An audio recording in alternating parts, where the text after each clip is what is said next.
सह्याद्रीची उंची म्हणजे तुम्ही जर तुमच्या लहान मुलांना डॉक्टरांच्या सल्ल्याशिवाय कफ सिरप देत असाल तर सावधान, ही बातमी नक्की बघा। सर्दी किंवा खोकला झाल्यावर हमखास लहान मुलांना कफ सिरप दिलं जातं।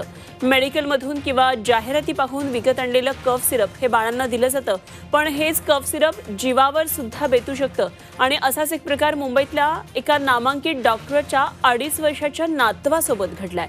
या नातवाला खोकला येत असल्यानं त्याला कफ सिरप देण्यात आला, पण त्यानंतर काही मिनिटांमध्ये हे बाळ थंड पडलं। त्याच्या चेहऱ्यावरचा रंग निळसर होत गेला। कुटुंबियांनी तातडीनं त्याला CPR दिला आणि उपचारासाठी लगेच त्याला रुग्णालयामध्ये दाखल करण्यात आलं आणि म्हणून या बाळाचे प्राण वाचले। त्यामुळे घरच्या घरी आपल्या मनानं बाळांना कफ सिरप देण्याचा मुद्दा आता पुन्हा एकदा ऐरणीवर आलेला आहे। तर कफ सिरप बाबत डॉक्टरांचं काय नेमकं म्हणणं आहे तेही आपण पाहूया। कफ सिरपमुळे हृदयाचे ठोके वाढण्याची शक्यता असते।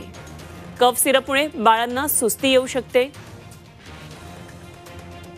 खोकला कमी होत नसल्यास डॉक्टरांकडे घेऊन जा। डॉक्टरांच्या सल्ल्यानुसार बाळावर उपचार करा। स्वतःच्या मनानं कुठलेही उपचार बाळांवर किंवा लहान मुलांवर करू नका। कफ सिरपबाबत डॉक्टरांनी हे आवाहन केलेलं आहे।